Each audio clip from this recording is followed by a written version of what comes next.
ارشاد باری تعالیٰ بسم اللہ الرحمن الرحیم۔ اگر میرے پروردگار کی رحمت کے خزانے کہیں تمہارے اختیار میں ہوتے تو تم خرچ ہو جانے کے ڈر سے ضرور ہاتھ روک لیتے۔ اس دن کو یاد رکھو جب تمام انسانوں کو ان کے اعمال ناموں کے ساتھ بلائیں گے۔ تم زمین میں بسو، پھر جب آخرت کا وعدہ پورا ہونے کا وقت آئے گا تو ہم تم سب کو جمع کر کے حاضر کر دیں گے۔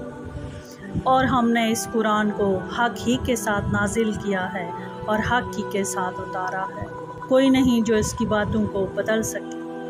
آتے جاتے دن ہیں جنہیں ہم لوگوں کے درمیان باری باری بدلتے رہتے ہیں۔ حقیقت یہ ہے کہ بڑے خسارے میں ہیں وہ لوگ جنہوں نے اللہ سے جا ملنے کو جھٹلایا ہے، اور وہ اپنے بندوں کے اوپر مکمل اقتدار رکھتا ہے، اور وہ حکیم بھی ہے، پوری طرح باخبر بھی۔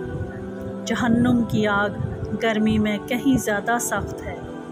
اگر اللہ تمہیں کوئی تکلیف پہنچائے تو خود اس کے سوا اسے دور کرنے والا اور کوئی نہیں۔